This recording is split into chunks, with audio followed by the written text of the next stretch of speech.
these exchanges on these CNN panels.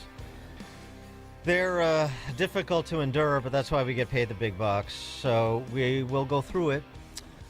This is Lee McGowan, who's some type of podcaster, politics girl. Scott Jennings, and then, some other shills in this roundtable hosted by Abby Phillip, where they sort of basically do the same thing every day. 5 people say the same thing about Trump and in defense of the Biden administration, denigrating Trump and his nominees and his policies. And then Scott Jennings tries to ask simple questions to explore the substance or lack thereof of their positions. And so a favorite right now of the left, so they don't have to deal with the substantive matters associated with illegal immigration and open borders, is to lose their minds over this mischaracterization of Trump as having said he's going to use the U.S. military against his political enemies, round up his political enemies, round up people in this country illegally, when he said nothing of the sort. So here's a little flavor of how that went. I don't want to be bringing back waterboarding. I don't want to be a country that tortures people, especially if we're the kind of country that's going to be using the military against our own citizens. Well, wait, this kind of thing concerns me. What do you mean use against our own citizens? I'm talking about you sending... said blue states behave. What do you mean? What are you talking about? I'm talking about sending the military into blue states to make them behave. Getting Gavin Newsom under contrroll, getting J.P. Pritzker under control. What are you making talking sure about? What do you mean, like sitting into the state capitol to commandeer the state government? I hope not, but he's definitely talked about that. I don't know why you're acting like you've never heard using the military to suppress, in the Black Lives Matter era, those protests in the street. He was there himself. Actually I just make sure I understand your position, that you believe Donald Trump is going to use the military to set up effectively like coups in state capitals of states that he didn't win? I think you're taking it a step or two. No, she said far. Make blue states behave, and she also said round up immigrants. That's not true. It's deport illegal immigrants. Scott, I think you just need to be I don't know why you're acting. No, oh my God. Okay. Well, I'm sorry. Hold on. I mean, look. I think you're right. Let's be precise. Trump has wanted to use the military to do things domestically that actually the military is not allowed to do. I think that's the point that she's making. Like what? Like deport illegal immigrants. That is actually not a function of the military. The military can absolutely be used to work with local officials to provide military resources, but working with other parts of the federal government and local officials. We already send the National Guard to the border. Not against the will of the local officials or the will of the state government. We have a federalist government here. The military is not supposed to take up arms against American citizens, period. They're not. You keep saying that. This is about illegal immigration. You all keep saying American citizens. Well, it's how about do we illegal know whether the people are illegal or not? Well, when we know after they're shot. We have 1.6. We know after they die. We have 1.6 million people in this country.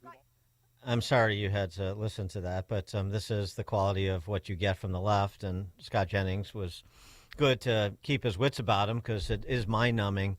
The very simple position that Jennings was articulating is you can use the military, not for domestic policing, but you can use the military in a supportive role while domestic police do what domestic police do in terms of the discharge of their duties, while federal law enforcement organizations in the Department of Homeland Security do what is consistent with their responsibilities and legal authority to discharge their duties. This is not super controversial or complicated, but this is the hyperventilating you get from these ill-informed leftists so that they don't have to deal with, 640,000 convicted criminals or illegal immigrants awaiting a criminal trial. They don't have to deal with the 85,000 missing children. They don't have to deal with the exploitation and death that happens at the border every single day with Border Patrol's hands tied, as has been well documented. They don't have to deal with what's happened in Springfield, Ohio, or Charleroi, Pennsylvania, towns being overrun by people in this country legally in some respects, but not completely, and another discussion about the corruption of the TPS, the Temporary Protected Status program. They don't want to deal with any of that. They don't want to deal with remain in Mexico, whether that's a sensible policy. They don't have to deal with any of the substantive policies. So they just say Trump is going to use the military. You heard the one guy say, well, how do we know if they're illegal or not? I don't know. You have ICE and Intel and record keeping that knows are people here illegally or not. Do you have an asylum application that's pending, for example? They know that they're criminals, so they know that they're here illegally. Of course. But they know a crime they committed, and they still let them in anyway, and they even flew some of them here, folks. And the response is, what? How do you know after you shoot them? Who is talking? That is so obscene. The quality of the intellectual offerings from the left, it continues to decline. For more on the actual substance of the matters, Darlene McCormick Sanchez is a reporter for Epoch Times who covers border security and immigration, election integrity, and Texas politics. Darlene McCormick Sanchez, thanks for joining us. Appreciate it. Thanks for having me. So your general understanding, I mean, much of it has been articulated by Tom Homan, but general understanding of the component parts of Trump's deportation program, particularly in sort of stage one of the effort. Yes. Well, I mean, I was listening to, what you were referring to about the military, and I can comment on that briefly if you'd like. Sure. What's going on with that is basically Trump has proposed, dusting off this act of 1878, dating back to that time, where you can use the military in terms of domestic policy, but not to round up or arrest people. Basically, the military would be there for logistical reasons, to build centers, for example, infrastructure, for transportation, that sort of thing. So that act doesn't allow the military to shoot people randomly. Then, is what we're to understand. No, not at all. Right. Yes. I mean, he's mentioned that act, and it's clear, what that act can be used for. It has been used in the past, like if you have a national emergency, if you have a natural disaster, the military can come in and help rebuild. That's been done, for decades in the United States, when there's been a real need for that. So on that point, I hope that's clear for your listeners. But in terms of what they're wanting to do, I think, they've been pretty clear, both Trump and Tom Homan, about their first stage, which would be to go after the low-hanging fruit, so to speak. There are immigrants here illegally that have criminal records wanted for crimes. They would be the first to be deported. And there's also, I think, more than 1 million of them out there that have deportation orders. So it's just an issue of finding them and deporting them. So that's. What about the mom who has a job here, who has 5 kids? They're American citizens because they were born here, but she is not. Where does she fall on the priority list? That's a good question. I think that's going to be pretty low on the priority list. I think what you're going to see is they are going to come out with policies making it more difficult for people who are here illegally to remain here illegally, in terms of having a job, in terms of benefits. All these programs where you're getting free health care, flying into the country, having sponsors with the parole program that has been modified to the point where it's not recognizable anymore. But those type of programs, I think you're going to see go away really quickly.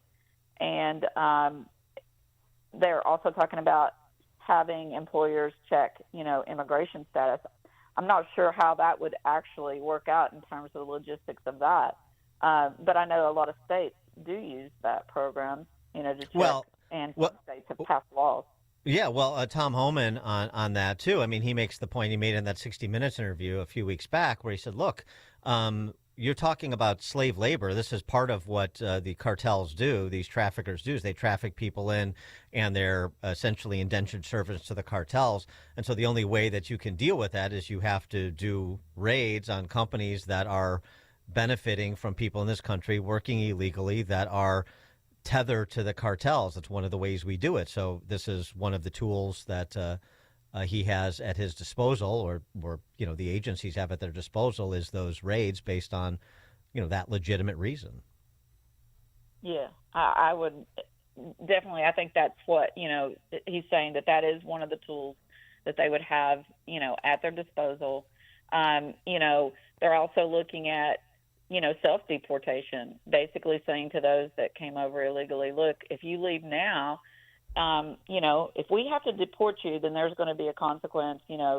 I've heard that it might be 10 years before you could come back, but I also heard, I believe he was saying, upping that to maybe 20 years where you could come back into the country legally, or I guess, if you got caught again, you would be immediately, expelled.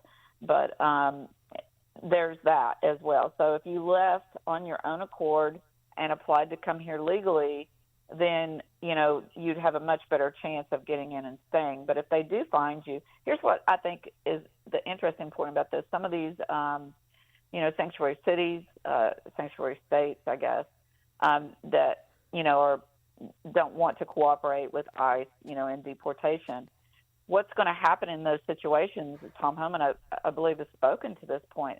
If they have to go out into the neighborhoods, instead of picking these people up at a jail if they're, arrested for something, and they have to go out into the neighborhoods, they're going to go to these neighborhoods, and they'll probably find more people who are there illegally, So you're going to have more arrests instead of less arrests, and probably more deportation.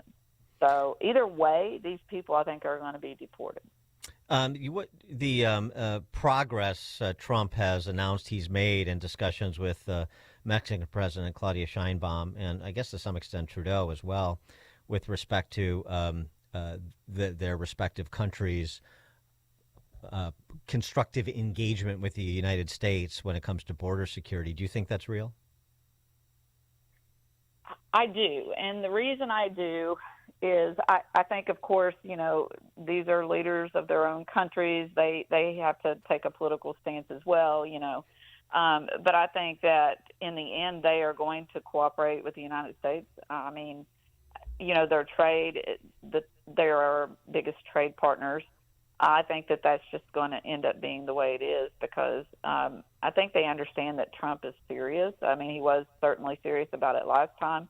That was one of his main campaign points this time around. So I don't think he's going to forget about it or let it go. He's going to make it happen one way or the other. There's also been talk about, for example, let's say that, the tariff situation didn't come through for whatever reason, of taxing, remittance going back into Mexico. That would be huge if something like that was put into effect. Darlene McCormick Sanchez, Epoch Times reporter who covers border security and immigration, election integrity, and Texas politics. Darlene, thanks for joining us. Appreciate it. Thank you for having me. Thank you. And she joined us on our turnkey .pro answer line. Show in Chicago talking about today's biggest stories and telling you what they really mean. That show is this one, Chicago's Morning Answer on AM 560, The Answer. Amy Jacobson and Dan Proft here, and we want to tell you about our 2024 Food for the Poor campaign. If you've listened to the station and to our show for any length of time, then you already know about Food for the Poor. They're a nonprofit, faith-based organization that provides food, water, medicine, clothing, and life-saving supplies directly to local partners in Latin America and the Caribbean. We all know how bad the situation is right now in Latin America and the Caribbean. For many families, the cost of food has simply become prohibitive, leading to